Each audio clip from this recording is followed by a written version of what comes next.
नमस्कार किसान साथियों, स्वागत है आप सभी का एक बार फिर से मालवा की खेती यूट्यूब चैनल पे। किसान साथियों, सोयाबीन की बीज श्रृंखला की इस कड़ी में आज हम सोयाबीन की एक और किस्म के बारे में जानेंगे, जिसका नाम है JS 2303। नाम से ही पता चलता है किसान साथियों कि यह वैरायटी पंडित जवाहरलाल नेहरू कृषि विश्वविद्यालय जबलपुर द्वारा विकसित की गई है। और मैंने एक वीडियो में आपको बताया है कि यहाँ की जो वैरायटियाँ विकसित हुई हैं, उन वैरायटियों में सभी में एक गुण है कि वो रोगों और कीटों से लड़ने के लिए काफ़ी प्रतिरोधक क्षमता रखती है। हालांकि किसान साथियों, समय के बाद सब कुछ बदल जाता है और धीरे धीरे उनमें ये क्षमता खत्म होने लगती है। किसान साथियों, इस वैरायटी के बारे में आज डिटेल से बात करेंगे कि किस प्रकार की ये वैरायटी है, कितने दिन की फसल है, इसका मैक्सिमम जो उत्पादन है वो कितना हो सकता है, किन रोगों और कीटों के लिए प्रतिरोधक क्षमता रखती है और किस क्षेत्र के लिए ये अनुशंसित है। तो पूरी जानकारी के लिए आप वीडियो को लास्ट तक जरूर देखिए। किसान साथियों, जैसा कि आपको पता है कि जो सोयाबीन की जो शीघ्र आने वाली वैरायटियाँ हैं, जैसे कि JS 9560 और JS 2034। किसान साथियों, लेकिन इन वैरायटियों में अब रोगों से लड़ने की जो प्रतिरोधक क्षमता है वो कम हो चुकी है।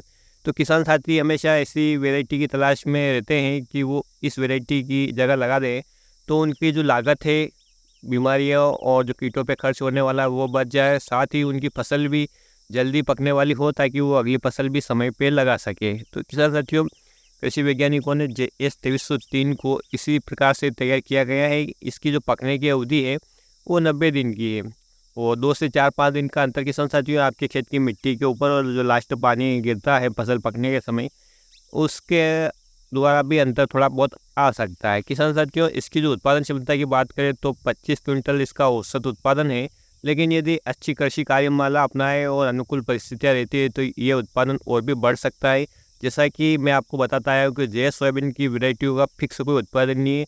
जितनी ज़्यादा मेहनत है आपकी, जितनी भूमि में उर्वरा शक्ति है, जितना अनुकूल मौसम है, उसी हिसाब से वह वैरायटी पैदावार देती है। किसान साथियों, बात करें इस वैरायटी के लिए रिकमेंडेड क्षेत्र, तो इसे आप मध्य क्षेत्र में लगा सकते हैं। और मध्य क्षेत्र में मध्य प्रदेश, राजस्थान, गुजरात, महाराष्ट्र का मराठवाड़ा और विदर्भ और उत्तर प्रदेश का बुंदेलखंड क्षेत्र आता है। किसान साथियों, इस वैरायटी की आप मैकेनिकल हार्वेस्टिंग भी कर सकते हैं, क्योंकि इस वैरायटी के जो पौधे हैं वो मध्यम ऊंचाई वाले होते हैं, फलियाँ ऊपर से लगती है, जिसके कारण इसकी मैकेनिकल हार्वेस्टिंग भी अच्छी तरह से हो जाती है।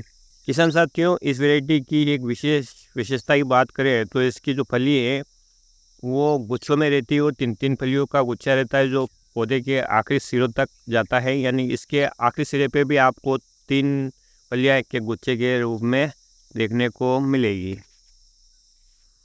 किसान साथियों, अब बात कर लेते हैं इसका बीज दर और औसत उत्पादन कितना है। तो उत्पादन के बारे में तो मैंने आपको बता दिया है, लेकिन बीज दर के बारे में बात करें तो 80 किलो प्रति हेक्टर का बीज इसके लिए उपयुक्त रहेगा। और आप इससे ज़्यादा घना न बोएं किसान साथियों, क्योंकि ज़्यादा घनी फसलों में कीड़े और रोगों का प्रकोप ज़्यादा होता है।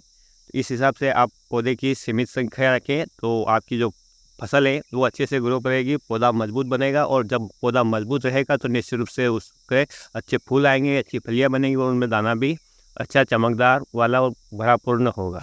अब बात करें तो किसान साथियों, इस वैरायटी से खरीदने से पहले आपको कुछ बातों का ध्यान रखना है। हालांकि ये वैरायटी पिछले वर्ष किसानों को उपलब्ध तो हो चुकी थी थोड़ी बहुत मात्रा में, लेकिन इसका जो बीज है अभी भी वो बहुत ही कम मात्रा में है। कुछ किसान भाइयों ने गर्मी में इसका बीज लगाया है, लेकिन मैं किसान भाइयों से कहना चाहूँगा कि आप गर्मी के सीज़न वाले बीज से बुआई ना करें, क्योंकि वो अनुकूल परिस्थिति में उत्पन्न नहीं होता है, जिसके कारण उसमें कमज़ोरी आ जाती है, उसकी गुणवत्ता है वो ख़त्म हो जाती है, जिसके कारण वो आपको उतना उत्पादन नहीं दे पाएगी खरीफ के सीज़न में। इसलिए आप जो खरीफ सीज़न का बीज है वही बीज लें। और जिस किसान के पास ये बीज हैं वो यदि बेचना चाहे तो कमेंट में मेंशन कर सकते हैं, नंबर दे सकते हैं।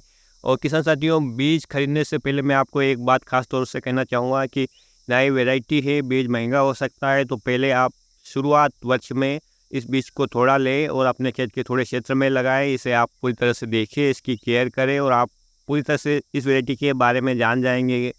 तब आप इसको अगले वर्ष खुद का घर का बीज भी बन जाएगा और अधिक क्षेत्र में लगा सकते हैं। तो किसान साथियों, ये थी JS 2303 वैरायटी के बारे में कुछ जानकारी। उम्मीद करता हूँ कि आपको पसंद आएगी। पसंद आए तो प्लीज़ इस वीडियो को लाइक ज़रूर कीजिएगा, अन्य किसान भाइयों के हित में शेयर ज़रूर कीजिएगा।